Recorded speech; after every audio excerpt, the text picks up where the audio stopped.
Thank you to whoever raised the chair. Good morning, Chair Linehan and fellow members of the Revenue Committee. I am Elliot Bostar, that's ELIOTBOSTAR, and I represent Legislative District 29. I'm here to present LB 447, the First Responder Recruitment and Retention Act, legislation to address the growing crisis in both recruitment and retention in Nebraska's professional law enforcement and firefighting communities. Reaching sufficient staffing levels for police and fire departments has become much more difficult in the last 5 years.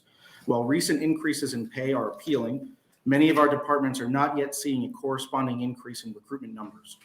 According to the International Association of Chiefs of Police, quote, if agencies are unable to recruit new officers to replace those who have retired or otherwise left the law enforcement profession, it will significantly increase the strain on police organizations and officers.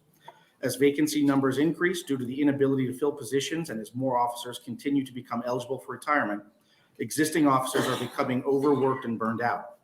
At a time when the importance of our officer mental wellness is more widely recognized, powerful efforts to recruit, hire, and retain officers become increasingly important.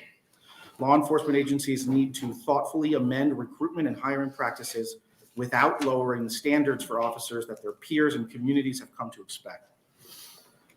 Nationally, 78% of agencies reported having difficulty recruiting qualified candidates. 75% of agencies reported recruiting is more difficult now than 5 years ago. 65% of agencies reported having too few applicants. 50% of agencies reported having to change policies and qualifications for candidates. And 25% of agencies reported having to reduce services. To keep Nebraska safe, we have to go beyond our past efforts in both recruitment and retention.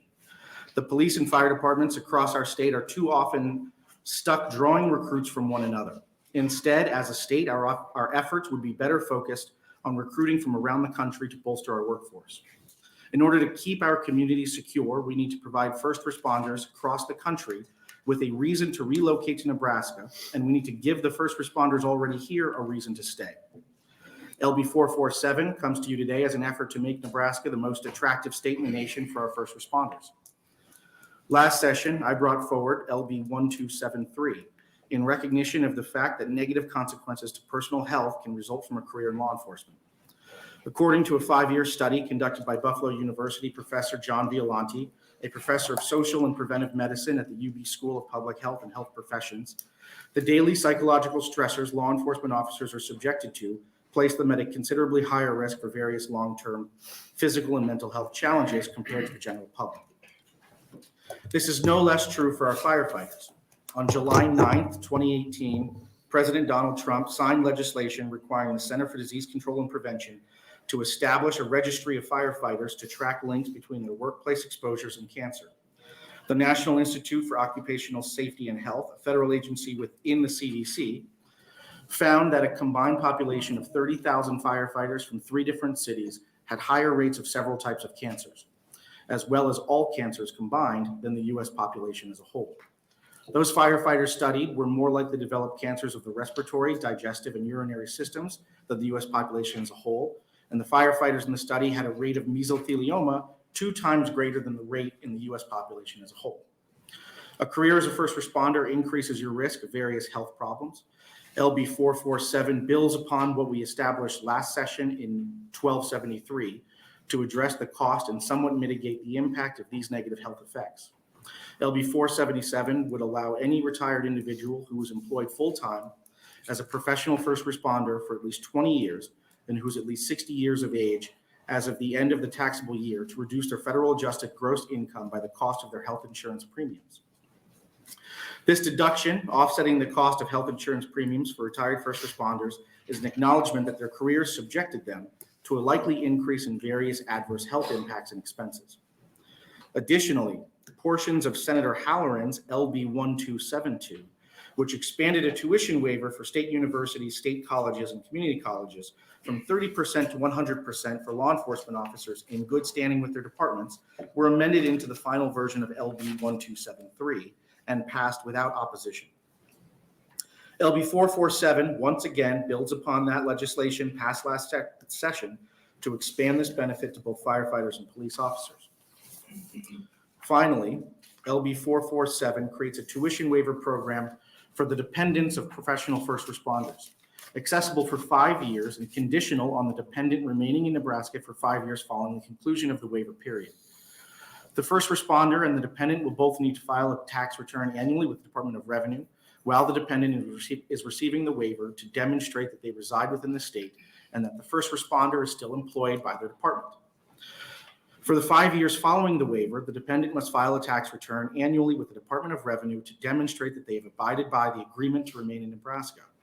If at any point the dependent does not comply with the residency requirements, the Department of Revenue will report the failure to comply to the institution that issued the tuition waiver. This provision serves multiple purposes. It's an extremely attractive benefit that would certainly be noted by the first responder community across the country. It makes Nebraska very competitive for recruitment nationally and positions us well to retain our current police officers and firefighters. It also incentivizes dependents of Nebraska police officers and firefighters to remain in Nebraska and start their careers here to bolster our economy and grow our communities. Lastly, the additional education that dependents of first responders can receive is critical to our state at a time when employers across Nebraska are fighting for a more qualified workforce. To once again quote the International Association of Chiefs of Police, in order to maintain a healthy, satisfied workforce, agencies must be mindful of the things their employees prioritize, both while on and off duty. Amending or implementing policies and incentives that reflect people's priorities may be a huge leap forward in improving overall agency culture. Police leaders working with their governing bodies have the opportunity to improve recruitment outcomes. This improvement occurs through innovative policies, new approaches to recruiting, and incentives for employees where they count. The people who place themselves in harm's way to keep our communities safe deserve recognition that there are real additional personal costs and risks that come with a career in law enforcement or firefighting. We need a greater number of first responders from across the country to decide that the good life is right for them and their families, and we need those already working here to remain cornerstones of our communities. Ultimately, we want their children, in turn, to choose to stay here, to join our workforce, and to start their careers and families right here in Nebraska. I would encourage this committee to support LB 447 and make Nebraska the most attractive state in the union for police officers, firefighters, and their families. Thank you for your time and consideration. I'd be happy to answer any questions you might have. Thank you, Senator Bostar. Are there questions from the committee? Seeing none, thank you very much. Thank you. First, we'll have proponents. I have a letter from Omaha Police Chief Todd Schlatter. Thank you. Good morning. My name is Dan Martin, DANMARTIN, and I am a lieutenant with the Omaha Police Department and currently serve as the vice president of the Omaha Police Officers Association. When I began my career in law enforcement, I competed with 2,000 applicants for a 1 in 30 chance of being accepted to the police academy. 18 years later, the Omaha Police Department has just over 200 applicants for 100 open positions. For this and many reasons, I appear here today in strong support of LB 447. The unprecedented decline in Omaha Police Department applications and the staffing crisis we currently face represents the most serious public safety crisis in my lifetime. And citizens in Nebraska and across the nation are beginning to understand those consequences. Imagine the sound of breaking glass as an intruder enters your home while your family sleeps and dialing 911 only to be told, please do what you can to protect yourselves. There are no officers available to respond. Imagine yourself, your spouse, or your son or daughter in a life-threatening car accident, only to have emergency measures delayed as the small number of officers available limits the ability to respond to priority calls. And imagine more of our youth, our families and neighborhoods falling victim to gang violence as more and more officers are pulled from gang enforcement units to cover officer shortages elsewhere. For many communities today, this is beyond imagination. This is their reality. And that reality can and will get worse unless significant and meaningful action is taken to find real solutions to our staffing crisis. Just down the road from Omaha, Kansas City, Missouri is experiencing the highest homicide rate in the history of their city. It is not a coincidence that the city is also facing a 50-year low in the number of sworn police officers on the street. Further south in Memphis, Tennessee is now considered the most dangerous city in the country with the highest violent crime rate. Again, not a coincidence that Memphis is down 500 police officers. And the drastic measures that agency has taken to fill their ranks has had a tragic and devastating impact on their city. We can remember a time not long ago when a career in law enforcement was aspirational. But today, with the open hostility sometimes directed at police officers, increasing incidents of officer shootings, combined with low morale and wage inequities, it is more important than ever that we create an environment that prioritizes recruiting, training, and retaining the most qualified, capable, and professional candidates possible. LB 447 represents a common sense solution to the staffing crisis that can establish Nebraska as a national leader in the recruitment and retention of law enforcement and fire professionals.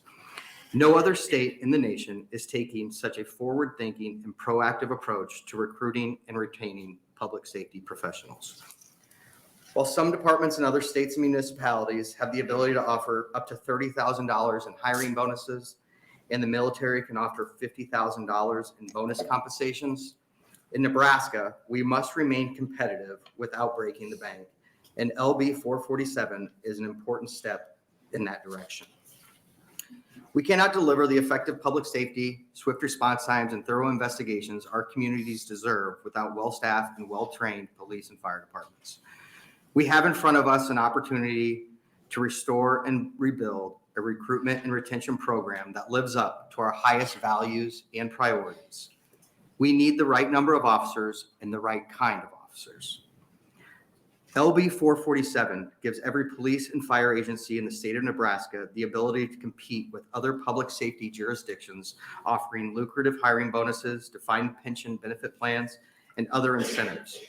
Perhaps more importantly, this bill allows departments and agencies to compete with the private sector, which is luring veteran officers with better wages, a better work-life balance, and far less public scrutiny. LB 447 is an important step forward to rebuild our staffing capacity through the innovative solutions needed at this most critical time. This bill can make Nebraska a beacon of opportunity for the most passionate and dedicated law enforcement and fire professionals. As a veteran officer who sought a career in law enforcement to help keep our families and communities safe, I don't want any of you or your loved ones to wait any second longer than necessary to get the help that is needed in an emergency. I urge your support of LB 447 to provide the resources needed to ensure that an officer will be available whenever and wherever they're needed. Thank you for your time and consideration. Thank you.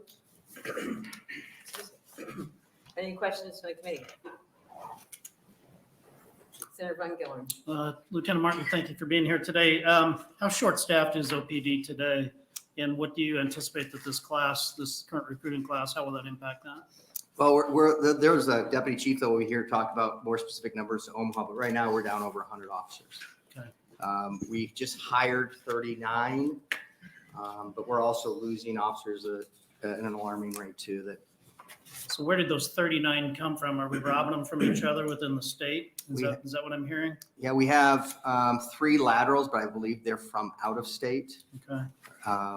And then, yeah, there's a lot of people hiring from, smaller agencies, or Lincoln and Omaha are competing against one another in Douglas County, La Vista, Panhandle. We're all kind of competing against one another for the same pool of applicants and kind of just robbing from Peter to pay Paul. And then presuming that this bill, the way that I understand it, obviously, if you've got dependent children, you're not in your 20s, or dependent children that are going to college, you're not in your 20s, you're probably not in your 30s, so you're probably in your late 30s, early 40s. So what would the average tenure of an officer that's taking advantage of this program be? What's your best guess? It's most likely going to be a veteran officer with 20 plus years of experience. We're seeing a lot of officers at that time frame leaving this profession early for the private sector. This will give them an incentive to stay longer, 10 years longer while their kids are in school, and help us retain those veteran officers just as much as help us recruit lateral officers from out of state. It's much easier for us to, recruit from Kansas City, Chicago, other parts of the country when we can provide this benefit. that nowhere else does in the country. Great, thank you. Thank you, Senator Van Gillern and Senator Cox. Thank you, Chairwoman Linehan. Lieutenant Martin, you've mentioned something about the standards, and what are you guys doing to maintain the standards in the police force? Are you taking everybody, or are you dealing with far fewer officers on staff? Well, as of right now, from what I understand, and again, I think our deputy chief will get into more of the numbers, but we have about 250 applicants for another class that's supposed to start. Don't quote me, but I think maybe 10% of those are somebody that will make it through the entire process because of maybe it's a little bit higher than that, but we'll make it through the entire process of background checks, physical, written, psychological, and so we're not lowering our standards, and we don't want to get to a position where we have to lower our standards just to fill seats in police cars and fire trucks. We saw what happened in Memphis where they lowered their hiring standards, and it had devastating impacts on their city. Thank you, Senator Cox. Are there other questions from the committee? Seeing none, thank you very much for being here. Thank you for your time. I'm going to ask you to go. Yes. Yeah. Next proponent, please.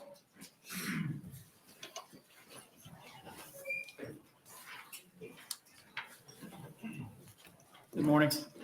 Good morning, members of the Revenue Committee. My name is Darren Garrian, D-A-R-R-E-N, G-A-R-R-E-A-N. I'm a full-time firefighter paramedic working 56 hours a week, serving the citizens of Nebraska, as do most of my cohorts. In addition to my career as a firefighter and paramedic, I'm the president of the Nebraska Professional Firefighters Association, where we are here today representing over 1,400 career firefighters, paramedics, and emergency medical technicians who serve this great state. We support Senator Bostar's unique vision to addressing a growing crisis in Nebraska with career firefighters and emergency services. The recruitment and retention is a fast-growing problem. Simply put, there are more people leaving our career earlier and more often than expected just a few years ago. Positions are not getting the number of qualified applicants to fill those openings that once was common to have people queued up and lining up for what was a great career opportunity. Our profession has been changing rapidly. Up to 1/3 of firefighters and emergency medical personnel will demonstrate some or all criteria to be diagnosed with post-traumatic stress or PTSD. The life expectancy of a firefighter is 10 years less than that of an average person, and it's not just the fires that present the dangers. We know we're frequently exposed to toxic chemicals, and according to new research, even the protective gear that we use to fight fires now is impregnated with a common chemical that is known to be cancer-causing. In June 30th, 2022, a publication from the International Agency for Research on Cancer, IARC, which is the cancer agency of the World Health Organization, classified firefighting occupational exposure as a group 1 carcinogen. The IARC group found that occupational exposures as a firefighter causes cancer. Basically, if you work as a firefighter, you're going to get cancer. Some truth about our situation. These are the numbers that tell the story. One of our members wanted to come down here, and he is on duty working backfield for an open position because of their lack of staffing. This is in addition to his 56-hour work week. Over 50% of their firefighting and paramedic workforce has left the department in the last 5 years. That's a 50% turnover in 5 years. He wanted to mention that the department is trying to hire for 3 open positions for various reasons that people have left.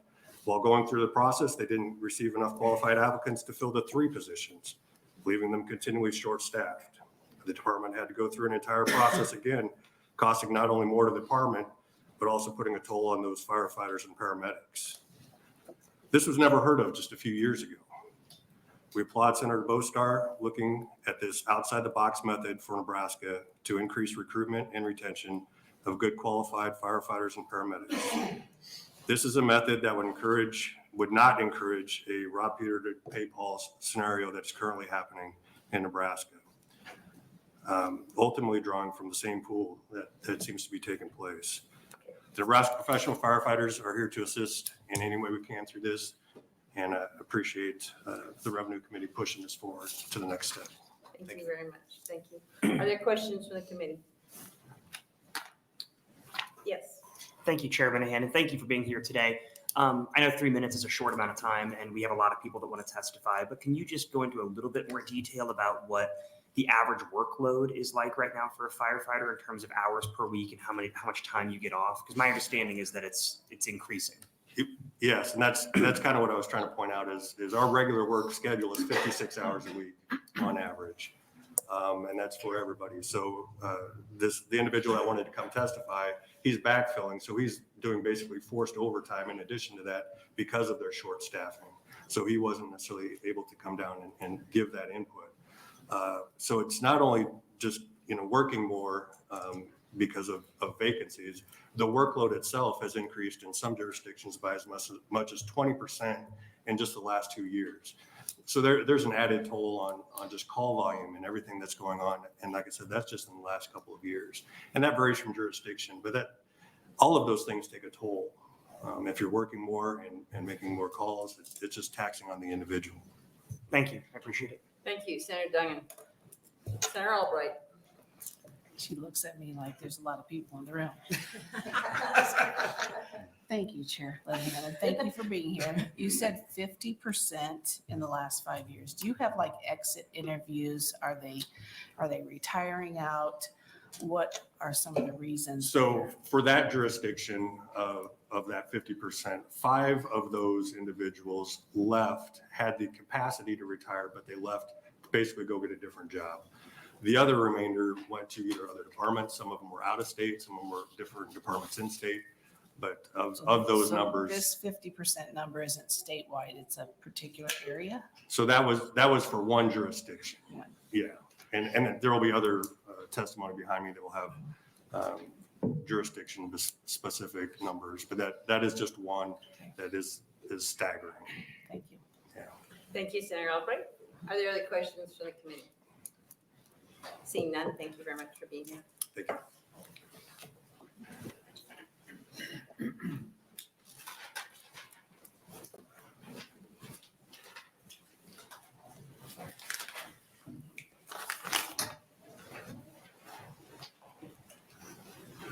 Good morning.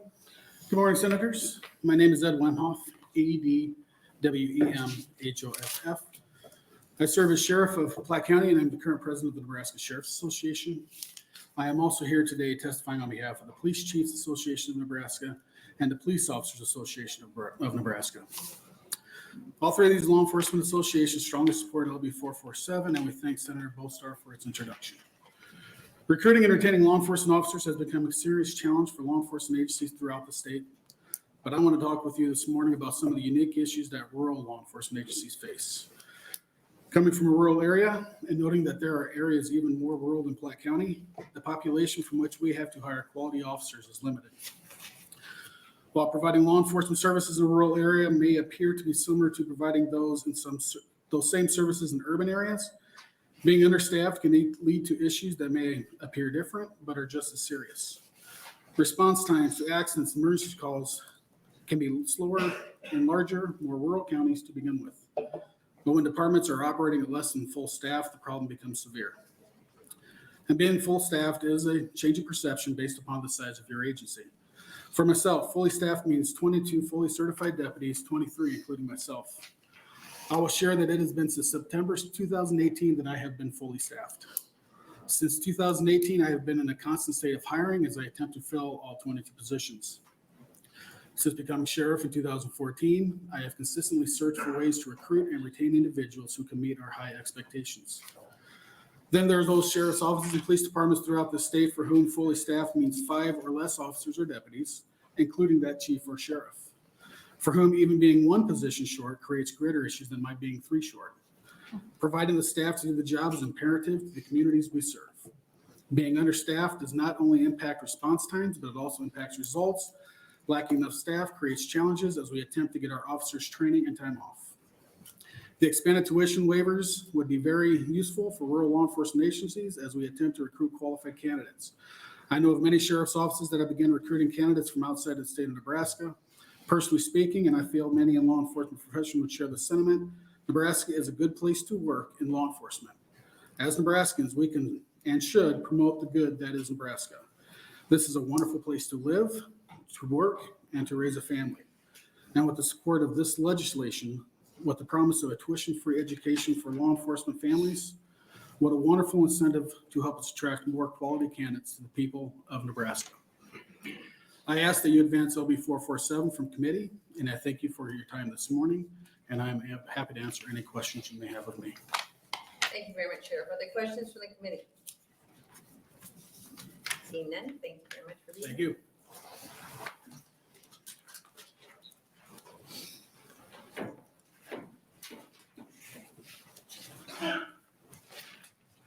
Good morning. Good morning, Senators. My name is Dan Osmond, DANOSMOND. I am the Custer County Sheriff. I also serve on the Police Standards Advisory Council. I am past president of the Nebraska Sheriff's Association and current board member of the Nebraska Sheriff's Association. Today, I wanted to talk to you in support of LB 447. I strongly support that, and I thank Senator Bostar for introducing this bill.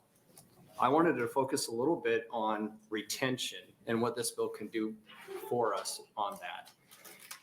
I always prided myself in my 12 years as sheriff and 25 years with the sheriff's office in Custer County on being able to keep the employees that I had. And up until last year, I did very good at that. And then last year I lost 3 deputies and I only have an 8-person office. So when you lose almost half of your staff in a 3-month time frame, that's not very good, you know. And one of those was due to medical reasons. 2 of those was just that the economy had changed and other jobs became available. And when my sergeant came to me and he said, Oz, I really hate to leave. It's nothing that you did wrong. It's nothing that this job did wrong. It's just that I can make the same wage, actually a little bit better. I can have the same benefits, and I have no nights, no weekends. I leave in the morning, and I get to be with my kids at night. And that's pretty difficult for me to argue with. You know, I have nothing else to offer him. And so my other deputy was the same way. Same job, same benefits, less stress. You know, it's hard for me to argue that. So what do I have to offer to make that different? What happens to my county when this goes on? When you think of Custer County is 2,500 square miles, and then all of a sudden my county gets covered by 1 person on a shift. 2,500 square miles all by yourself is pretty lonely. Been there, done that quite a bit. Had to do it a lot last year. So what would be different if this bill gets passed? Well, having 2 kids in college, I know how much tuition is worth. You know, that makes a big difference. If I can offer that to my sergeant today, knowing his kids and what that's going to mean to him in a couple of years, I think that would make a difference to him. That might have been the turning point for him to say, this job is worth staying at. It's worth just that little bit of headache that I have to get my kids through college, because that's a lot of money. That makes a big difference to me. My other deputy that quit has kids in college, has some other kids that will start college this next year. I think that would have made a difference to him too. I have a lot of small community or counties around me that also would need this too. So I appreciate your time here today, and thank you for listening, and I would answer any questions that you have. Thank you very much, Sheriff. Are there questions from the committee? Seeing none, thank you very much for being here. Are there proponents?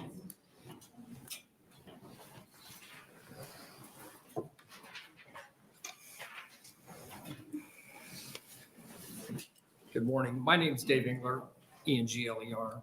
I'm the fire chief for the city of Lincoln, and I'm here testifying on behalf of Lincoln Fire and Rescue and the Lincoln Police Department, because Chief Ewens is in another hearing and unable to attend. I want to thank Senator Bostar for the great introduction, because he really summed up the issues that we have in public safety today. The one thing that he didn't discuss, that we don't have the luxury in public safety for both police and fire for working remotely from home, and the current workforce or the generation has a desire to do more family things. And unfortunately, we have to be on duty on holidays and birthdays and baseball games. So we don't have the flexibility that people today value. And I think that is also contributing, aside from all the other things, to the lack of public safety applicants. But from our perspective in Lincoln, and I can speak with Lincoln for Lincoln Fire and Rescue's numbers, we had approximately 150 applicants in our last go around. And at the end of the process, I wanted to hire 20 to 23, and I got 17. And those 17 started last night, but that still puts me short. And what I didn't see in this applicant pool were out-of-state applicants. And the couple that we did have actually backed out and chose to stay with their organization or stay in their state that they're in.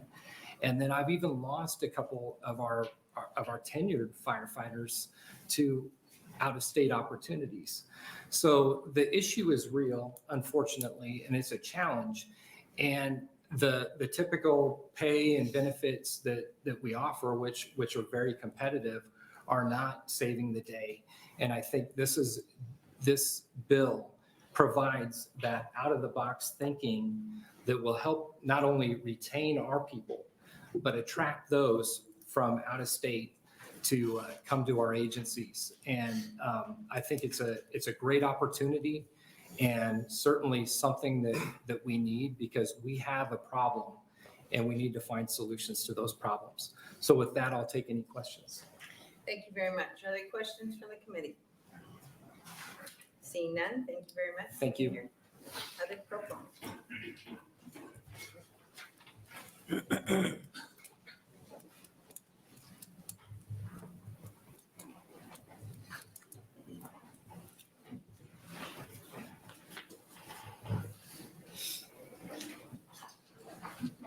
Good morning, Chairwoman Linehan, Senators of the Revenue Committee. Thank you for the opportunity to speak with you today and for all the important work that you all do. My name is Steve Cerveny, Stevecerveny. I'm a Deputy Chief with the Omaha Police Department, and I want to echo the sentiments of my fellow proponents testifying in favor of LB 447. Law enforcement nationwide has experienced a severe staffing shortage during the past couple of years, and the Omaha Police Department, along with the entire state of Nebraska, is no different. Recruitment and retention of officers has reached a critical level of deficiency at OPD, and it will no doubt have an absolute impact on police services and public safety. Currently, we are down 102 officers, and we know we will be losing more than a dozen additional officers this year. And that number does not include the unexpected resignations that will assuredly occur due to the present challenges in policing today. Some of those challenges include the stressors of working in a COVID-19 environment, higher competitive private sector wages, and anti-police sentiment coupled with negative scrutiny. Law enforcement requires the most upstanding, talented, and brightest individuals to serve the community as police officers. And without competitive benefits like LB 447, we are unable to recruit and retain the very best. Our applications are down well over 3/4 what they need to be. In the past, we've seen applicant pools between 1,500 and 2,000 to draw the finest candidates to our academy. And recently we've seen our applicant numbers dwindle to a few hundred or less. LB 447 will directly impact our ability to recruit and retain quality individuals as police officers. It will allow OPD and agencies throughout Nebraska to draw the best and the brightest from across the entire country. This bill will allow Nebraska to be a progressive national leader regarding its ability to attract and retain high-quality police professionals and their families who will remain in the state of Nebraska. And those individuals, as a result of this bill, who will be educated by the finest institutions in this country, Nebraska State universities and colleges, those individuals will remain in Nebraska as they sink their roots and plan their futures in a manner that will strengthen this state for generations. Thank you. Thank you very much. Are there questions from the committee? Seeing none, thank you very much. Thank you. Appreciate it. Hi, my name's Ben Houchin, B-E-N, H-O-U-C-H-I-N. I'm the Chief Deputy of Lancaster County Sheriff's Office. I'm not going to keep going over and over everything. I think you've heard it all, but I did want to say I presented this bill in front of the County Board of Lancaster County, and they asked some questions, and 5-0, they support this bill. So I just wanted to make sure not just law enforcement's in support of this, but they also understand troubles we're all having here in the state of Nebraska. And I do believe strongly, and so do they, that this will help. Any questions? Thank you very much. Are there any questions from the committee? Well, okay. You have to give us a chief. Sorry.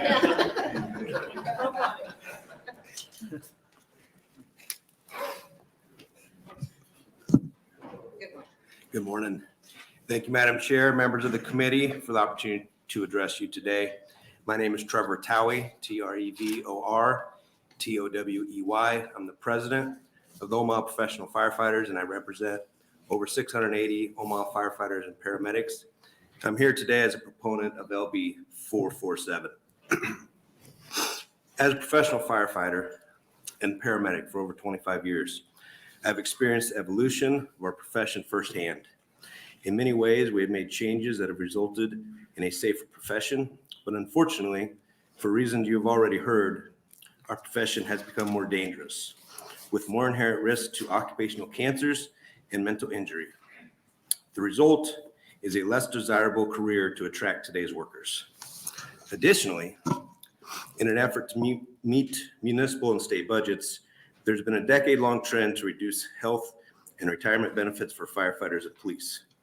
25 years ago, the promise of a dignified retirement plan after a long career of keeping our community safe was enough to attract a long list of applicants willing to take the risk. Today, that doesn't exist. And another reason for Omaha fire applicants have dropped from 2,000 plus in the late 90s to less than 500 applicants last year. Reduced retirement benefits have forced retired members to find ways to maximize their benefit by leaving the state for other states with less tax liability on retirement income. Many of our retirees have left Nebraska for states like Florida, Texas, Arkansas, and now even across the river to Iowa. Although this legislation will not equal the income tax benefits of other states, it will provide tax relief for any retirement health care expenses for firefighters. This is a benefit that has already been approved for Nebraska law enforcement and will likely provide some incentive for our retired firefighters in Nebraska to reinvest their retirement income into our state's economy. Providing our citizens with quality and dependable public safety should be considered a top priority. And we must find ways to reverse this trend and meet the needs of our communities. LB 447 is a step in the right direction to address this growing crisis. So with that, I'd like to thank Senator Bostar for introducing this legislation. I thank you, Madam Chair, for the opportunity to be here, and I ask the committee's favorable consideration to advance this bill. I'm happy to answer any questions. Thank you very much, sir. Are there any questions from the committee? Seeing none, thank you very much. Sir? Sorry. Thank you. Are there other proponents?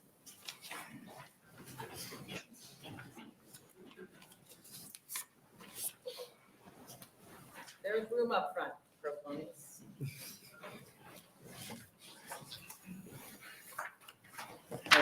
I'm Deputy Mike Pearl. I represent the Douglas County Sheriff's Department and the Fraternal Order Lodge of Police number 2 in Omaha. I'm not gonna, PERL. I don't want to bore you with what everybody else has already said, so I'm going to just move on to what we're facing. Right now, we have an authorized strength of 148 deputies. We have 142. A third of the department is eligible to retire over the next 5 years. This bill. The lights are messed up, just a second, so slow down. Okay, sorry. No problem. It's okay. Over the next 5 years, a third of our department's eligible to retire. We're suffering the same problems that OPD and all the other departments in the state are facing. It's getting tougher to recruit from in Nebraska. We've just started over the last couple of years recruiting out of state. This bill would be a tremendous boon to get people to come to Nebraska, along with helping maybe keeping, I'm one of them, those officers that's eligible to retire, maybe stay on a few more years to help my kids get through school. I want to touch on something some of the other guys did. Our families give up a ton for us to be police officers. I've missed more games, show choir events, everything to serve my community. Gave up part of my life for the community. This would be a great way to tell our families how much they're appreciated and help them stay here. My kids want to stay here, hopefully, by going to UNL, UNO. It's just a tremendous opportunity for the state to say, come to our state, become police officers, firefighters, become a member of the Nebraska society. I mean, what better way than to get kids to stay here? And we all know what the brain drain that's going on in the state of Nebraska. My kids would stay here as long as I'm here. I know that. So I just wanted to say thank you for bringing this bill forward. I think it'd be a tremendous opportunity for the state. Also, I submitted a letter on behalf of Sheriff Anson. He wanted to address all of you. He couldn't be here today. So thank you. Any questions? Thank you very much. Other questions from the committee? Seeing none, thank you very much. Appreciate your time. You bet.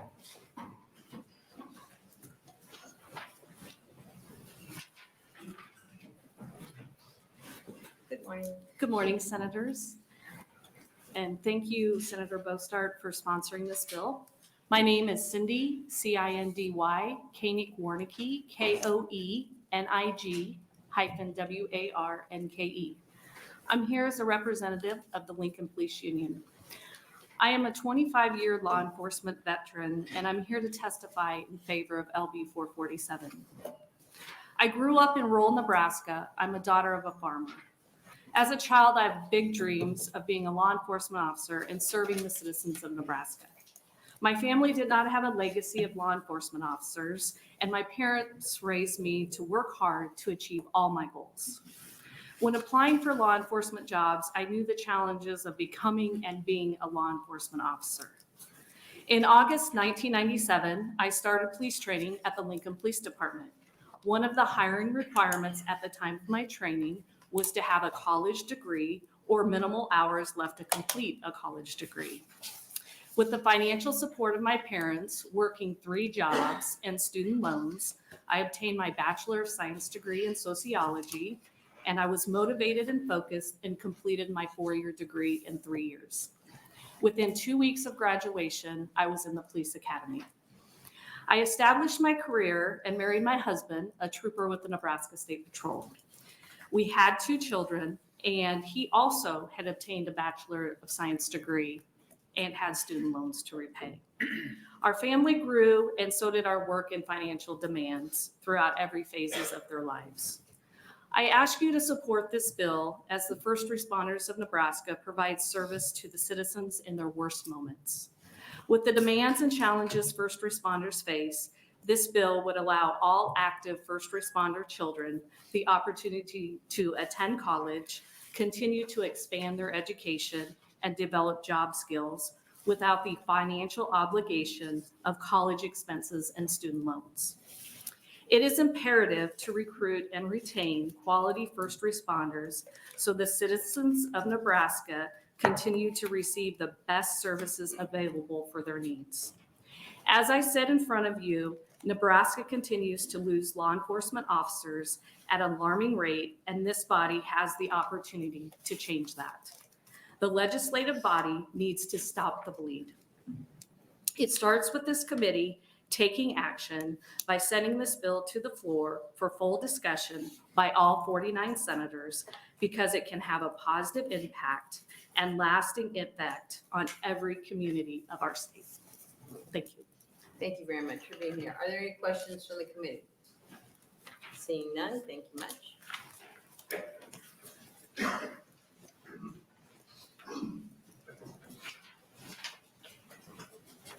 Morning. Good morning. Good morning, Chair Linehan and members of the Revenue Committee. My name is Gary Bruns, G-A-R-Y-B-R-U-N-S. I have been a firefighter in the city of Lincoln for 20 years. Before becoming a firefighter in Lincoln, I served with the Army Reserves as a firefighter with a tour in Iraq. I am here today on behalf of Lincoln Firefighters Association, which represents 330 paid firefighters, EMTs, paramedics across Lincoln and South Sioux City. We would like to applaud Senator Bostar's innovative approach to tackling what is an issue in communities all across Nebraska. Chair Linehan, we have a fire, and we believe LB 447 is a tool to keep that fire from getting out of control and turning into a crisis. Even though I'm here testifying on behalf of Lincoln Firefighters Association, I'm also a representative of the Nebraska Professional Firefighters, and I'd like to talk about our first-class cities. South Sioux City's fire department has 9 paid fire positions. In the last 2 years, they have had 4 members leave for different departments within the state, and 10 members leave for fire departments outside of the state. 14 positions that were vetted, hired, and trained just to be lost to other fire departments. McCook's fire department has 11 full-time positions. In the last 2 years, have lost 2 members to in-state departments and 3 to out-of-state departments. And they're currently trying to fill 3 vacancies. The point I'm trying to make is that this isn't an issue that is unique to Omaha or Lincoln, but rather a statewide problem. We're seeing fewer and fewer qualified applicants and more of our members leaving for greener pastures, in many cases, right across the board. Another important component of LB 447 would provide an income tax deduction for retired firefighters for health insurance premiums. I would like to share a story about one of our oldest firefighters in Lincoln, Nebraska. His name is Al. He spent 35 years protecting Lincoln and has been retired since 1989. He has a defined benefit pension, but it does not have a cost of living adjustment. As a firefighter, he did not participate in Social Security. The majority of firefighters do not. As such, he wouldn't be eligible for those benefits in retirement. I'd also like to point out that if a firefighter did have secondary employment that paid into Social Security, any eligible benefits will be cut by 2/3 because of the windfall elimination provision, also known as WEP. Al is 92 years old. His monthly pension benefit is $175. Al still has to work 2 to 3 days a week to survive. Offering an income tax deduction for retired firefighters like Al would provide a needed boost to this group of public servants that have unique retirement challenges. In closing, we urge you to unanimously vote LB 447 out of committee and onto the floor of the legislature. Thank you for your time. Thank you very much. Are there questions from the committee? Seeing none, thank you very much. Sir. Good morning. Good morning, Madam Chairwoman, members of the committee. My name is Jerry Stillmock, JERRY STILMOCK, testifying on behalf of the Nebraska State Volunteer Firefighters Association and the Nebraska Fire Chiefs Association in support of LB 447. Thanks to Senator Bostar for introducing the measure, and we would kindly ask to be considered as an amendment discussed with Senator Bostar and his staff of including the volunteers as well. So I appear today in harmony with the paid career firefighters and law enforcement representatives behind me. Nebraska communities are served by volunteer first responders. They depend on them for many first line defenses in all types of emergencies. They are called in a wide array of emergencies: wildfires, structure fires, emergency medical incidents, natural disasters, hazardous material incidents, water rescue emergencies, high angle and confined space emergencies, and many others. This is certainly true what has happened last year with the wildfires. Each time there's a call for services to go out to volunteers across the state, they strip away their own concerns and needs in order to help others, and they do that repeatedly. In 2019, some of the members of the committee were on the floor of the legislature in March when the horrific flooding occurred, and statements made on the floor of the legislature of what was happening back in your own communities. This year, in 2022, with the number of wildfires throughout the state, in April, 42,000 acres burned in Furnace, Red Willow, Frontier counties. In September, 4,300 acres burned in Banner County. In October, the Halsey fire, 15,000 acres. And just in October as well, in southeast Nebraska, the horrific fires that covered Lancaster County and Gage County. There were over 23 volunteer fire departments in Lancaster County alone that responded to those fires. For Nebraska volunteer firefighters and emergency medical personnel, they answer the call when the page goes out, summoning them to drop everything they are doing in their personal lives and in an instant leave their ordinary lives as ordinary people and become extraordinary people Nebraskans have relied upon for decades, just like members of the paid and career members of paid and law enforcement and firefighters. What happens if no one answered the call? And it happens. We learn of what's happening throughout the country, but people take for granted that emergency responders, first responders are going to be there when the call goes out. People move for various reasons within the community. Maybe it's job, maybe it's family, maybe grandpa and grandma getting closer to the grandkids. But I bet you one thing they don't think and contemplate, is there going to be emergency services? And that's what you've heard all morning long. We need to beef that up, and we need to help all emergency first responders. Many first responders join as volunteers to give back to their communities. Some have served with a sense of pride. Others have joined because of their parents that have gone before them, maybe an aunt, uncle, or father, mother. But we believe that the state needs to do something to make sure that we never face the issue of what happens if no one answers the call. We'd appreciate the committee to consider an amendment. Thank you for Senator Bostar for even considering it to submit. I have a handout for the staff or the members of the committee. I'd ask staff to come forward, please. Appreciate the opportunity to share my comments with you this morning. Thank you. Thank you very much. Are there any questions from the committee? Seeing none, thank you very much. Thank you, members. Thank you.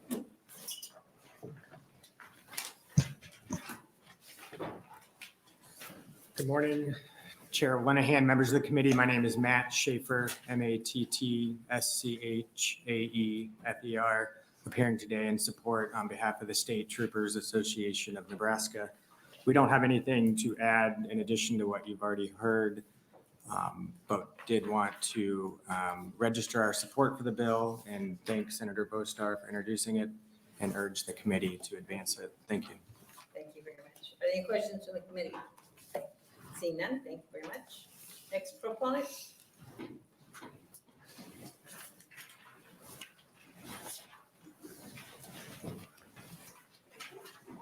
Good morning. Good morning, Chairwoman Linehan, distinguished members of the Revenue Committee. My name is John Cannon, JONCANNON. I'm the Executive Director of the Nebraska Association of County Officials, also known as NACO, here today in support and proud support of LB 447. First and foremost, I'd like to thank Senator Bostar for bringing this forward. Second, I will mention that while I always feel safe in the Capitol, today is the safest I've ever felt in the Capitol. The folks that are sitting right behind me, this is the why of what counties do what they do. You've heard me here before. I say counties responsible for roads, bridges, law enforcement, jails, courts, and elections. Big part of that are the folks right behind me. Not to take away from the firemen, I think Chrissy Abraham is going to be here to talk about their role. It's not enough for you to say that you've got a sheriff's office in the county. What you have to do is you have to be able to recruit and retain the members that you have there. This is an important piece of that whole puzzle. And oh, by the way, the issue for recruitment and retainment is exacerbated in the more rural parts of the state. And so, while you've heard from Lincoln and Omaha, what the issues that they've gone through, I think Sheriff Wemhoff and also Sheriff Olson also mentioned in more rural parts of the state what they're facing and how it really is exacerbated when you've got a much smaller force. It's certainly not the magic bullet, but it is an important piece as far as the efforts that we have to make support law enforcement and firefighters in the state. So with that, I would urge your support. Happy to take any questions you might have. Thank you, Mr. Cannon. Are there any questions from the committee? Seeing none, thank you very much. Thank you.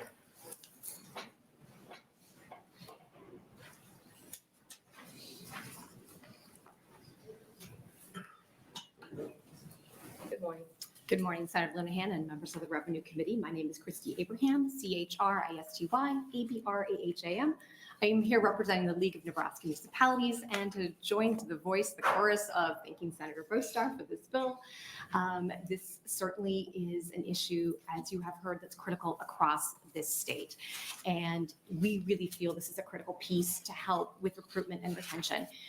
The league recently did a survey on this very issue, and we asked municipalities, how are you doing with recruitment and retention of law enforcement and police officers? And what we heard back from cities is that 1 in 4 are expressing to us the challenges they are having to recruit firefighters. And over 75% of our municipalities reported saying they're having trouble recruiting and retaining police officers. This is a huge issue across the state, and we think this is a critical piece to help retain and recruit these first responders. So I'm happy to answer any questions that you might have. And again, thank you, Senator Bostar, for introducing this bill. Thank you very much. Other questions for the committee? Seeing none, thank you very much. Thanks so much. Are there proponents? Good morning. Senators, thank you for hearing me today. My name is Matt Burrell. I'm the Vice President for the Nebraska Fraternal Order of Police. We wanted to extend our thanks to Senator Bostar. I guess I should spell my name. It's M-A-T-T. Last name is spelled B-A-R-R-A-L-L. The Nebraska State Fraternal Order of Police has worked for the last 4 years on 3 main points: recruitment, retirement, and retention. This excellently serves as a point for 2 of those: recruitment and retention.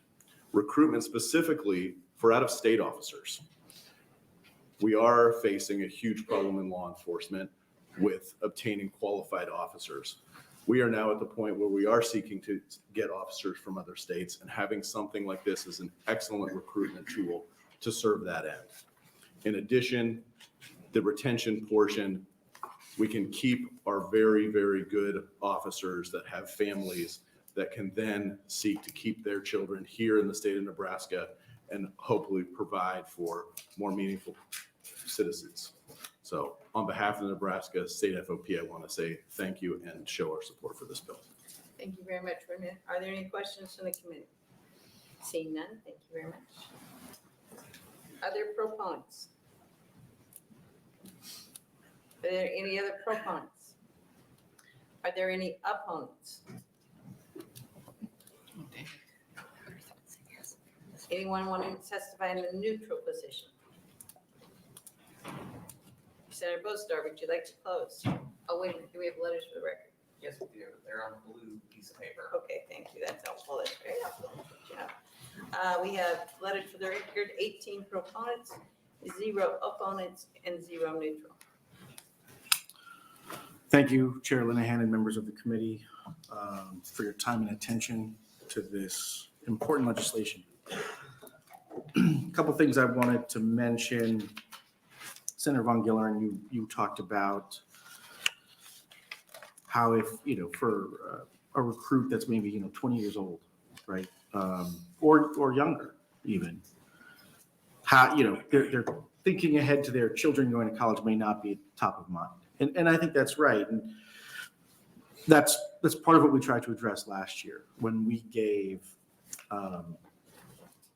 when we did this for the members themselves. So we created a tuition waiver for the members. So if you're young and you want to get an education, going into, for example, career in law enforcement is an excellent way of actually making that happen. So this is kind of that second piece to try to create a comprehensive plan and strategy for solving the crisis that's currently before our state.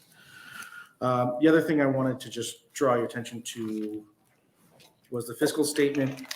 It's wrong. We've been told by the fiscal office as well as the Department of Revenue that they are making a new one. The numbers in this are too high for a number of reasons, but one of the reasons being that they included pieces that we passed last year into this fiscal note. So basically, if you can look at the last year's fiscal note and basically remove all of that, and that gets you at least closer to the ballpark. That should be coming out shortly for the committee to review. So I just wanted to make that point if anyone was looking at it. Also, if you're going through the fiscal note, best of luck. With that, I'd be happy to answer any final questions the committee may have. Yes, that's The fiscal note that they're redoing, does that include the volunteer firefighters as well? No, that wouldn't. They're redoing just the one based on the green copy of the bill. Are there other questions to the committee? Senator Albright. Thank you, Chair Linehan. Senator Bostar, would you entertain an amendment from the volunteers? Yeah, no, and I had talked to them before, and so I'm eager to work with the committee on what we all want to do and how we make this happen to provide the best benefits for the largest number of people. Thank you, Senator Albright. Are there other questions from the committee? We have one on the committee, on the amendment for the volunteers. Is that just for the retirement deduction or is that for tuition for the children? I would need to spend more time looking at what Mr. Stillmock proposed. And then also, did you talk to University of Nebraska State Colleges? I mean, Yes. who's going to pick up the tab on the tuition? So, well, that's a good question.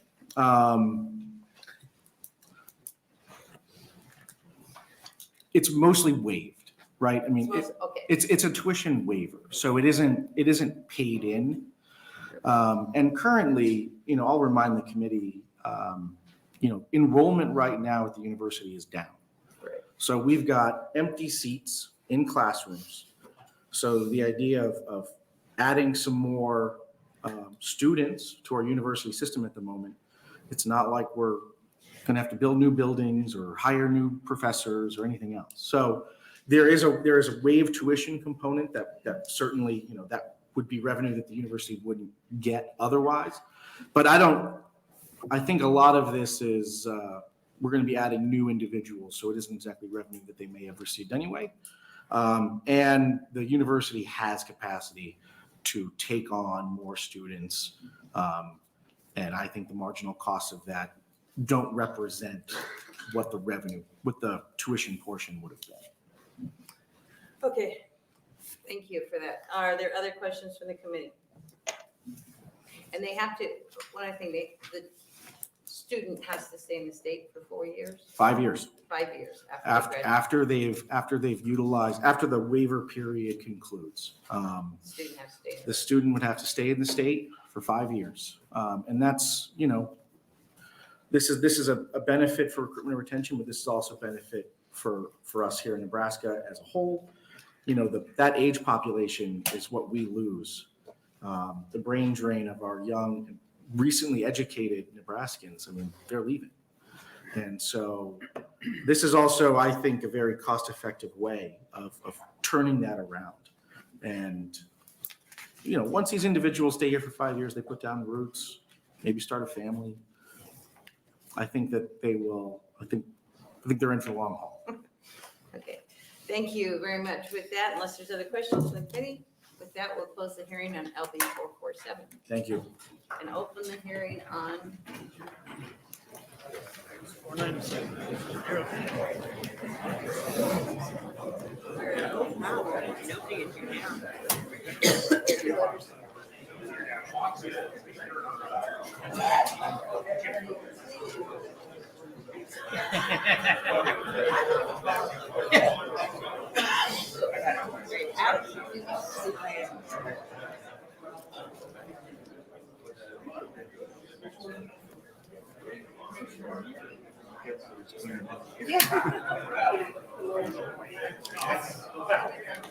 There goes everybody.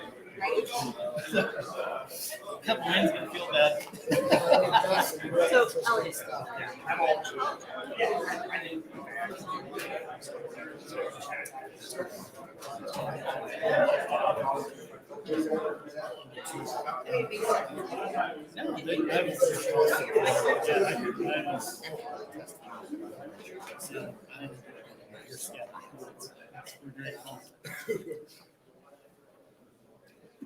Wow, it feels very. Don't take it personally. What? Oh, yeah. I'm just looking for opponents. So far, I'm pretty. Well, there's some Oh, of here them they all. go. Oh, here you go. Here they come, here they come. The cavalry's arrived.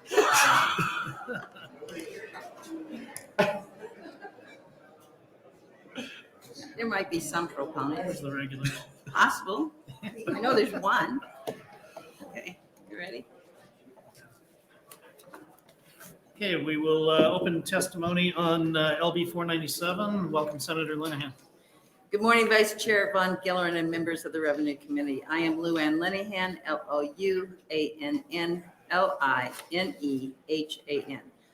and I'm from Legislative District 39, Elkhorn and Waterloo. Today, I'm here to present LB 497. LB 497 is a straightforward bill that affords property tax relief to all Nebraskans by allowing a deduction from federal adjusted gross income the greater the taxpayer's standard deduction or deduction amount equal to the amounts of their federal itemized deductions plus any amounts paid for state and local property taxes. Nebraska revised statute presently provides for taxpayers to deduct from their federal adjusted gross income the greater of the standard deduction or the amount of their federal itemized deductions. LB 497 simply amends this to make the latter amount also include those amounts paid to the taxpayer for state and local property taxes. Nebraskans across the state continue to share with this body their concerns of how high their property taxes are and their frustrations with the financial impact and the harms of high property taxes are having on their lives. This bill, like many that have been introduced this session, is one more small step in providing our great constituents the relief they desire and deserve. I ask the board to quickly approve and advance this bill. So this happened in 2017 when the federal said the cap was 10,000. The state could have separated from that, but we did not. So my first year's revenue chair, everybody discovered they couldn't deduct all their taxes paid to the state. It was not pleasant. It was a gift left to me by the former chairman. Also, if you look at the fiscal note, this is, as you all know, there were papers flying the first days. So there is an error in the bill. I would not ask for it to go back to 2022. It would just go forward.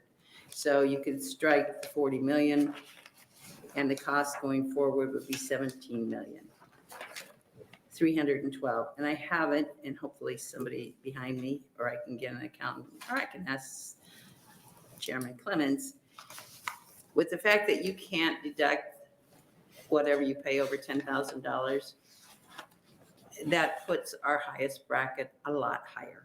I haven't got the numbers, but before we exec on this, I will figure out what that is. Because basically, if you're, well, especially in my district, there are a lot of people paying over $10,000 a year in state taxes. Thank you. Questions from the committee? I have one. The $10,000 provision, I know there's some conversation, or maybe some of the other testifiers will talk about the potential for pass-through entities and so on. Is that an ongoing conversation? Is there a proposed amendment conversation around that? I think this is a new issue that I wasn't informed about until very recently. Okay. I think there are people here that are going to testify, and I would, if that is possible, yes, I would entertain that amendment. I just don't have it yet drafted. Thank you. All right. Thank you, Senator Linehan. We'd welcome testimony from proponents.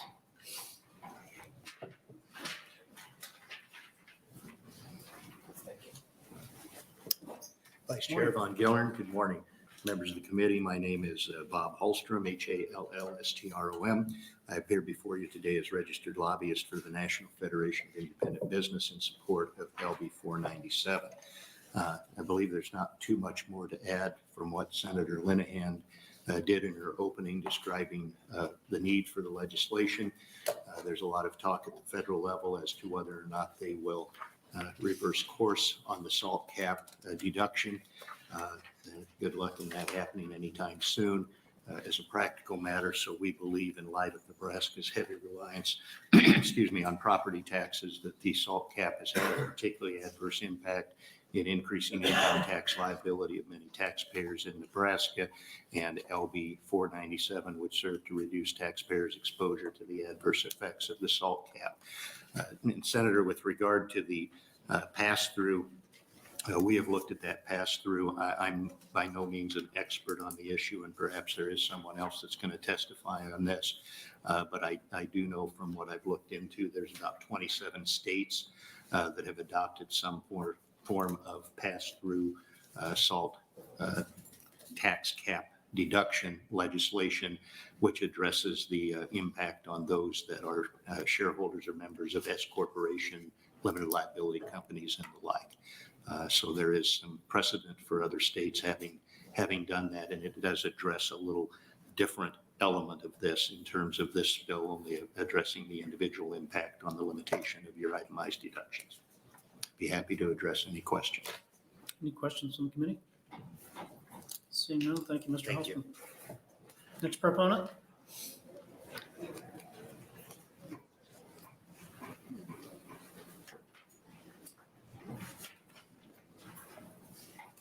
Morning. Good morning.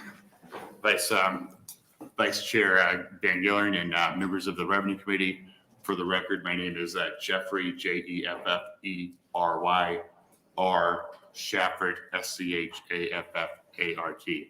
I am grateful for the opportunity to testify this morning in support of amending LB 497 to add a retroactive Nebraska pass-through entity tax law. I am testifying on behalf of myself and on behalf of the Omaha and Nebraska Chambers of Commerce. I've been a practicing attorney at Coley Justin in Omaha since 2001 and have represented many Nebraska-based pass-through entities such as partnerships and subchapter S corporations, the majority of which are small and family-owned businesses. The Nebraska pass-through entity tax law would, if adopted, address the dire need of making Nebraska's tax system more competitive with other states while not reducing Nebraska's tax revenue. In essence, for many businesses, such a law would create a rebate financed by the federal government of $29.60 to $37 of every $100 of Nebraska business income tax paid by their pass-through entity. This would result in more money staying in Nebraska in the hands of Nebraska business owners. By way of background, the Tax Cuts and Jobs Act of 2017 generally limits the amount of state and local taxes that taxpayers can annually deduct from their federal income to $10,000. This limitation is commonly referred to as the SALT cap. The SALT cap has stung many owners of Nebraska's small and family-owned businesses who pay more than $10,000 in property and state income taxes. I would like to emphasize 3 points regarding the Nebraska pass-through entity tax law. First, the Nebraska pass-through entity tax law, which is a workaround of the SALT cap that allows business income taxes to be deductible from federal income, should be revenue neutral to Nebraska. For a pass-through entity that elects to do so, it would pay Nebraska business income taxes with its owners receiving a credit for the income taxes paid on their behalf by the pass-through entity.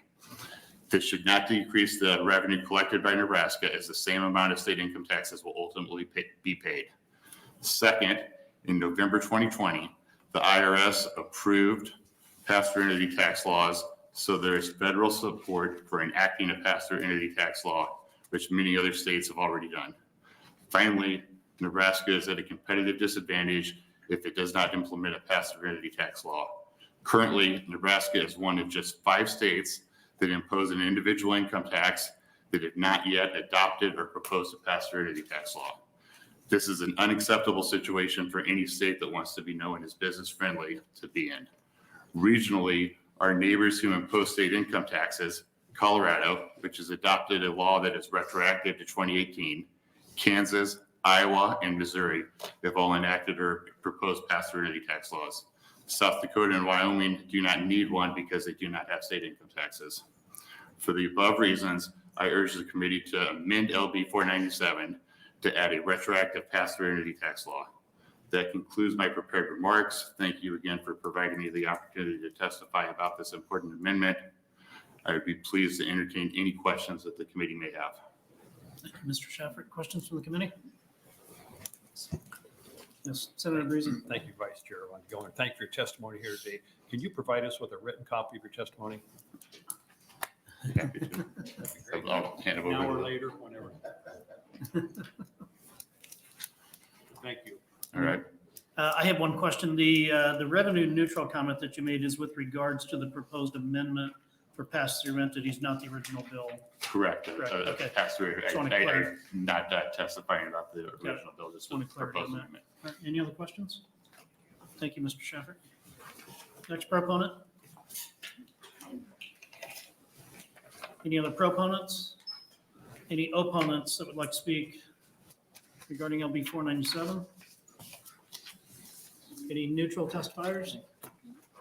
Seeing neither. Senator Linehan, would you like to close?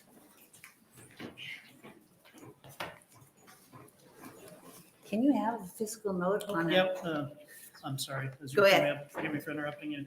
We have 18 letters from proponents, no opponents, and no neutral. So this is, I'm very happy to help with the amendment that Mr. Schaffer brought forth. This was floating around. Others have brought this to me. I just had not been aware of it until Sunday. So my understanding of their part is there is no cost to the state. It just helps. So I don't know why we wouldn't do that. On the other part, I would love to do this. It would be very, very helpful for my district, but it all depends on how much else we do and all the conversations we're going to have with the governor about what we can and can't afford to do this year. But I am happy the fiscal note is not larger than it is. Somehow it's gone down, which I think has to do with our top rate coming down. So we're making progress.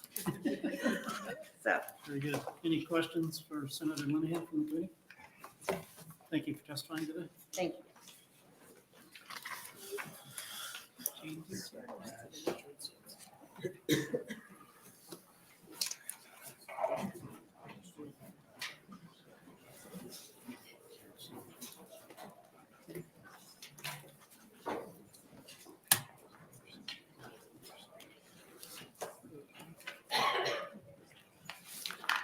Good morning.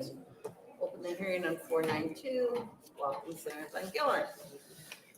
Good morning, Chairwoman Linehan and the members of the Revenue Committee. I'm Senator Brad Von Gillern, BRADVONGILLERN, representing Legislative District 4.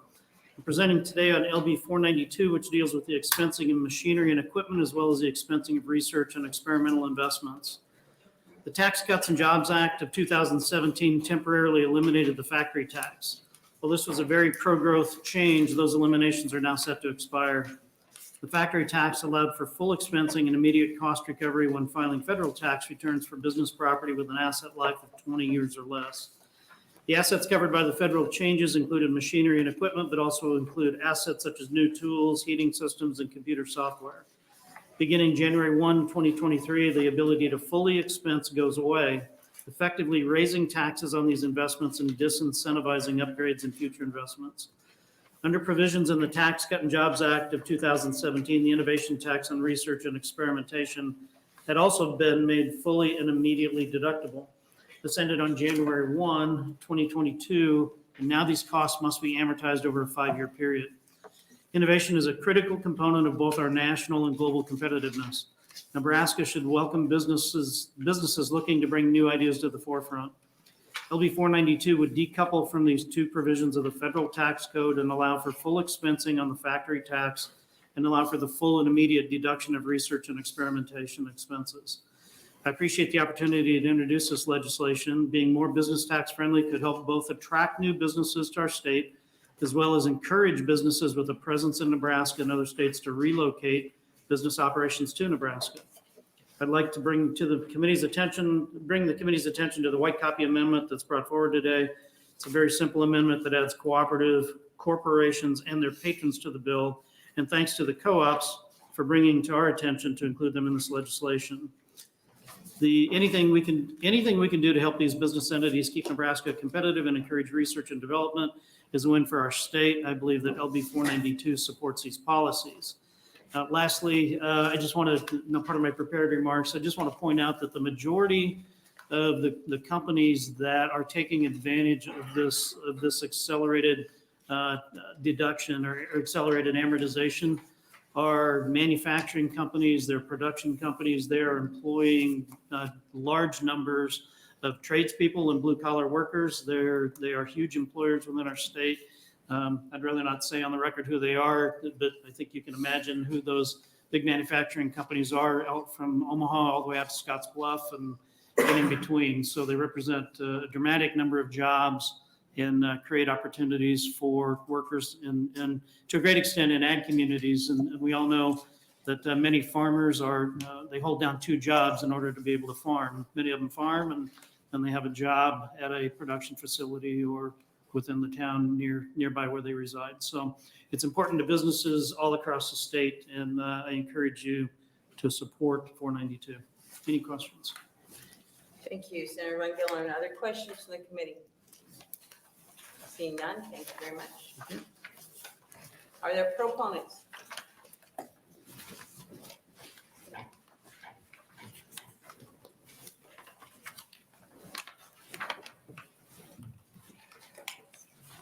Good morning.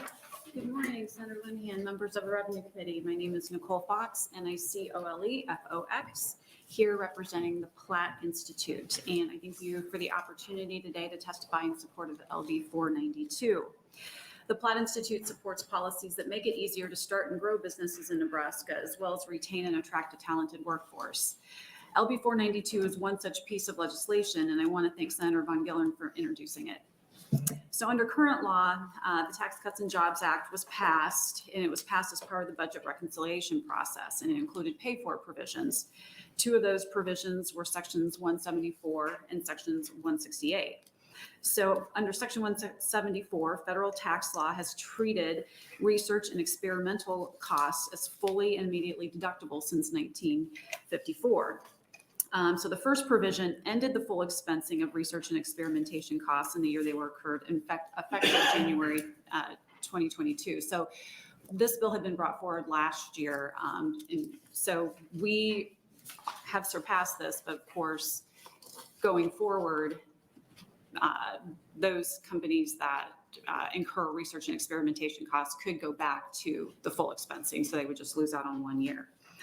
So what are research and experimentation expenditures? There are things such as those that deal with the improvement of a product, direct costs such as labors, materials used in the development process, third-party consultants and attorneys' fees to secure a patent. States automatically conform to Section 174 of the IRC, and now domestic R&E costs must be amortized over 5 years. Also, Section 168, and this is the part where prior to the TCJA, manufacturers could do 50% bonus depreciations for business property with an asset life of 20 years or less. That includes machinery, equipment, but also things such as roads, heating systems, and computer software. The Tax Cuts and Jobs Act eliminated this provision and allowed actually full expensing and immediate cost recovery for this type of property. So treated it similar to labor. Like Section 174, states automatically conform to Section 168, and it's the second pay for the Tax Cuts and Jobs Act. And so what will happen is they will have to sequentially phase down their bonus depreciation as opposed to full expensing of costs in the first year they were incurred. So in fact, what happens is things will now be worse for businesses than they were before the Tax Cuts and Jobs Act was passed. Last year, the legislature passed LB 873 and put Nebraska on the right path as far as being more competitive in terms of its tax rate. And this year we have LB 804 and LB 754. But again, this upcoming change to federal law actually makes us take a step backward. It increases businesses' taxable income. So, and I have there a copy of the new schedule that will be effective as of this tax year. So the federal tax code, like I said, is phasing out, or the change is made to pay for the Tax Cuts and Jobs Act. So states are encouraged to preserve good parts of the Tax Cuts and Jobs Act for their state tax code. If Nebraska remains conformed to these two provisions, these federal tax changes will ultimately result in a tax increase for businesses that invest in either R&E or invest in machinery and equipment for short-lived assets. LB 492 proposes to improve Nebraska's tax code by decoupling Nebraska from provisions of the 2017 Tax Cuts and Jobs Act dealing with business investment costs. Under LB 492, companies will have a choice whether to follow federal amortization or to fully expense machinery, equipment, and research in the tax year they were incurred. Having this option to continue to fully expense helps businesses in our state avoid a tax increase on these investments. Full expensing of business investments in the tax year they are incurred is a pro-growth, dollar-for-dollar tax reform, especially in times of high inflation. It benefits businesses by providing them the opportunity to reinvest in more modernized technology, to expand production capacity, and to invest in their workforce. Productivity growth is directly related to wage growth. The provisions of LB 492 serve as one tool to help grow Nebraska and make it more economically competitive. As American businesses weigh the importance of restoring their supply chains, they will consider the tax treatment of new capital investments in the states. Nebraska can stand out as a welcoming capital investment by providing full expensing in its tax code. Oklahoma and Tennessee passed similar proposals last year, and this year we are anticipating Kentucky, Louisiana, and Utah will be discussing the full expensing proposals. It is a pro-growth tax reform that's been Nebraska's tax policy for the last 5 years, and so it's important that we continue to make Nebraska business friendly. Okay. And if anyone wants me to talk about the fiscal note, I'm happy to do that too. Okay. All right. Are there any questions from the committee? You have a few moments on fiscal note.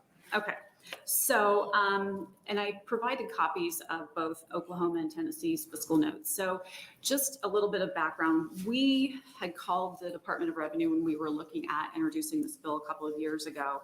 And we were told that there was no way to estimate how much this would cost the state, because essentially what the fiscal note represents is the cost. It's not, the state will not be losing revenue. This is revenue that the state stands to capture because they're not collecting this revenue now.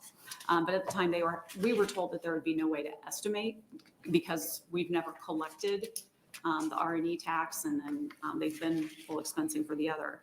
So again, I would say that the fiscal note, really what it represents is the tax increase on Nebraska businesses. So yeah, and just kind of an extra side note too, Michael Lucci, who spoke in front of this committee last week, he says that if the legislature would pass both 754 and 492, we would probably increase our ranking from 30 as far as, business tax friendly to being in the top 10. So just put that. Thank you very much. Appreciate it. Are there other questions from the committee? Seeing none, thank you very much. Other proponents?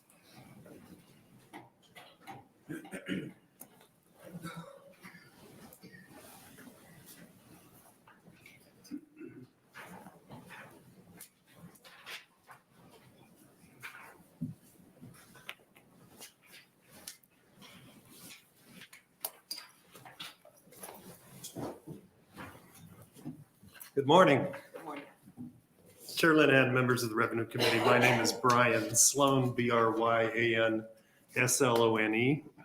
I'm president of the Nebraska Chamber of Commerce and Industry, and I'm here today speaking on behalf of the Nebraska Chamber, the Lincoln Chamber of Commerce, the Greater Omaha Chamber of Commerce, and NFIB Nebraska.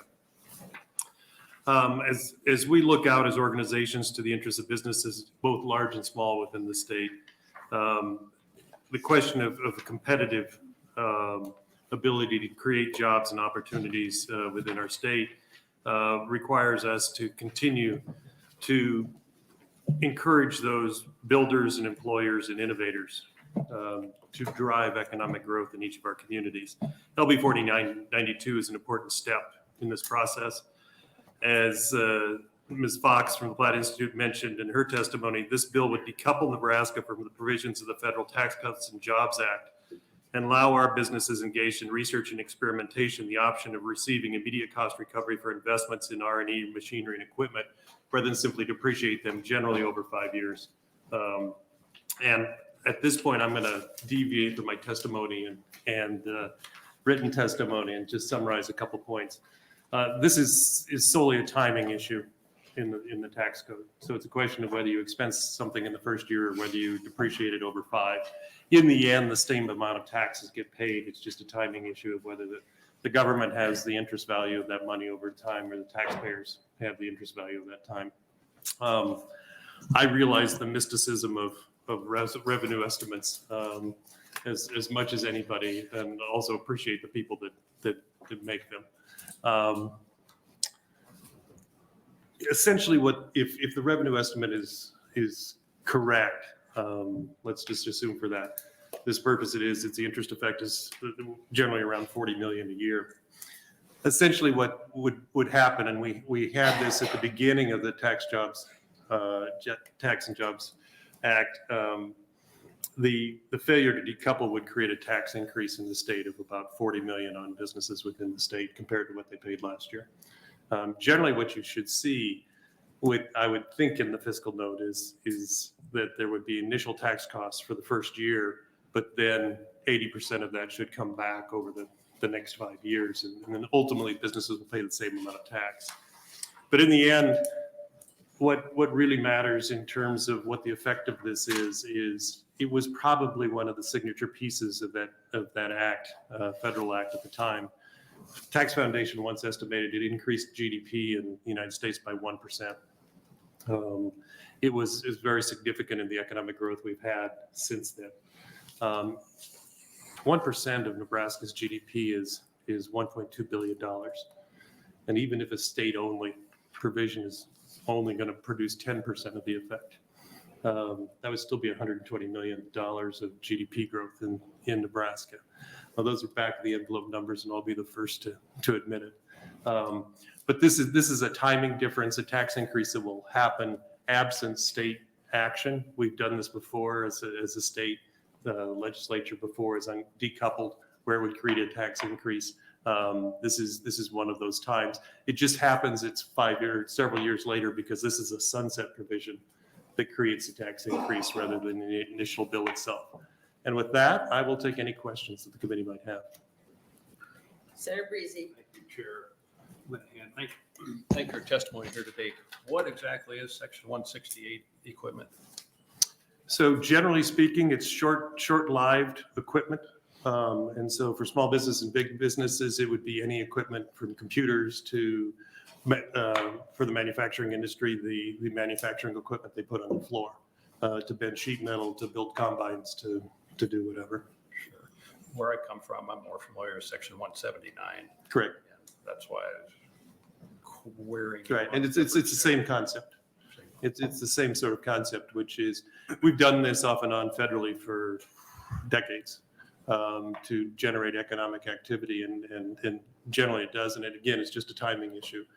You're either going to get the expensing or depreciation, but by going to expensing instead of depreciation, it tends to accelerate investment in equipment. Right now, for most of our industries, ag, manufacturing, I'll just take those two. As ag moves to precision agriculture, there is a lot of investment in new equipment. As manufacturing moves to manufacturing 4.0 in Nebraska and tries to be competitive, there will be a lot of new sophisticated equipment purchases. And even for small businesses, everybody's a technology company at this point, seemingly. Okay, thank you.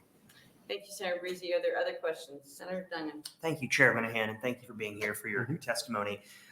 Just curious, based on your experience and your, I think, vast knowledge base, when the initial Tax Cuts and Job Act passed in 2017, did we see a big influx of businesses coming to Nebraska? Yes. Can you give me an example of some of those that came into Nebraska because of that tax? Yeah, so I think what we saw is in general effect, I think it's the fastest growing industry during COVID by far was, and I shouldn't say this because ag had some pretty good years as well, but the fastest growing industry in the state was manufacturing. There's been a redomestication of manufacturing from overseas to the United States. That trend's been going on for the last 5 or 6 years. It really related a lot to this. It did relate also to some of the supply chain issues, but it really related to the United States went to full expensing of equipment up front. And so as manufacturers expanded their production lines, they were allowed to expense that currently rather than deduct it as depreciation over 5 years. That made the capital investments much more attractive in the United States than building a plant in Mexico or Canada or China or wherever. And so decoupling this and then continuing with these, the way it currently is in Nebraska, you believe is going to add to jobs as well then? Yeah, absolutely. Jobs. 1 out of every 10 jobs in the state, non-farm jobs, 1 out of every 10 non-farm jobs in Nebraska is manufacturing. It is our largest industry by GDP. Ag is our largest industry by certain other measures. It's very significant. And so there are lots of manufacturers actually looking to put on new lines. And the 2 restrictions are just the capital cost and of course the workforce issue. Thank you. Thank you, Senator Dunham. Are there other questions from the committee? So let me understand this. So the federal acceleration is going away. It's sunset. Unless Congress takes action this year. So, but we don't know. Is there talk about them taking action? There is certainly lobbying efforts, the same efforts at the federal level. This is more than we know, and some degree of speculation, but honest speculation on my part. There are advantages when you write federal tax legislation under their fiscal note rules to sunsetting things after 5 years. It was clearly President Trump's intention, in my mind, to extend this after the 5 years was over. He just wasn't there to extend it. And so I think I know there are, from our colleagues in Washington, there are the similar efforts going on in Washington right now. But this is really important to do now as we sit here in February 8th, because businesses are making decisions of, one, where they're going to buy whether they're going to buy equipment, but also where they're going to place it. We have a lot of manufacturers who have various sites in different states, and this will make Nebraska much more competitive compared to those other sites. Okay, are there other questions from the committee? What I would like, and I'm expecting you to do this here because it's too complicated, but I would like to have you explain to the committee, maybe you can do it in writing or a chart or whatever, how this interacts with Imagine Nebraska. Yep. Because how the incentives, I mean, I just don't want double. Right. So I think in a nutshell, might be able to solve it here too. So when you provide somebody an incentive, it is actually an additional payment oftentimes in terms to create some sort of action investment or something like this. These are actual deductions. There's no taxpayer takes advantage of this is going to get $1 of more deductions over time. It's simply whether you're going to. But wouldn't they, if they invested, let's just take somebody really big, 50 million in new equipment, wouldn't they qualify under Imagine? If they qualified under the other criteria.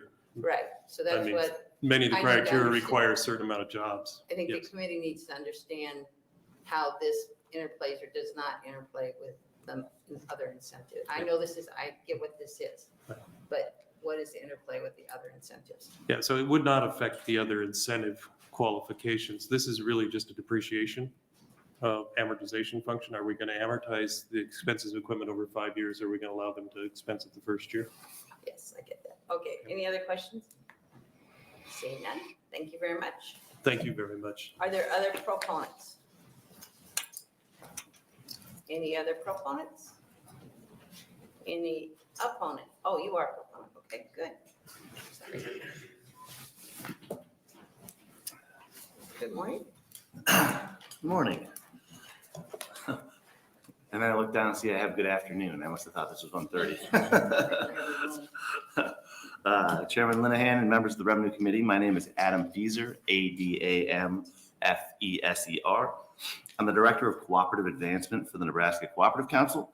Council is a statewide nonprofit trade association representing nearly all of Nebraska's supply and marketing agricultural cooperatives and several rural electric and telephone cooperatives as well. LB 492 provides that beginning January 1, 2023, federal adjusted gross income or federal taxable income for corporations be reduced by amounts used in expensing depreciable business assets. I probably don't need to go into all this since a lot of this has been covered, but I did want to say that full expensing is a means for taxpayers to recover their costs for certain expenditures in depreciable business assets by immediately deducting the full cost of such expenditures. With the expiration of federal law, there's been created a tax increase on business investment, which in view of inflation, interest rates increase, and a commercial property insurance crisis could not have come at a worse time for Nebraska's farmer-owned cooperatives. From 2021 to 2022, Nebraska farmer-owned cooperatives reinvested nearly $183 million in property, plant, and equipment to serve their respective farmer patrons' needs. Nearly all of these investments were made in rural communities to expedite the storage, handling, and delivery of farm inputs such as fertilizers, farm chemicals, fuel and feed, and the transportation, storage, and handling of farm commodities. These activities are the backbone of the rural economy. Agricultural cooperative corporations are pass-through entities for state and federal tax purposes. Profits and losses of these farmer-owned enterprises are passed through to the farmer members on a patronage basis at the end of each year. To the extent allowed, tax deductions for expensing and domestic production activities are routinely passed through to the farmer patrons of cooperatives if they cannot be used at the cooperative level. The Cooperative Council supports LB 492 with the amendment Senator Von Gillern discussed, which amends Section 4 of LB 492 to include cooperatives and cooperative patrons in the list of other pass-through entities such as corporations having an election in effect under Subchapter S of Internal Revenue Code, partnerships, limited liability companies, estates, or trust to allow the deduction to be claimed by shareholders, partners, members, or beneficiaries in the same manner as those shareholders, partners, members, or beneficiaries account for their proportionate shares of the income or losses of the corporation, partnership, limited liability company, estate, or trust. That was helpful.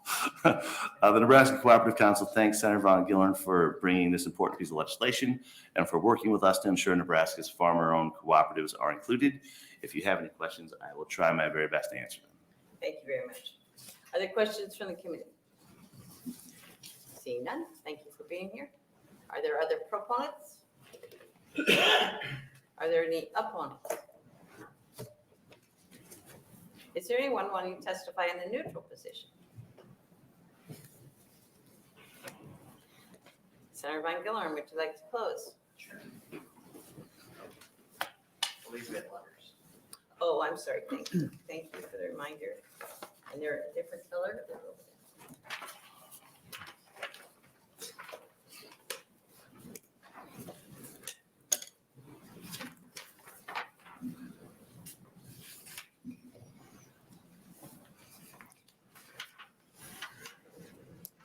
We had one proponent, one opponent, and one neutral.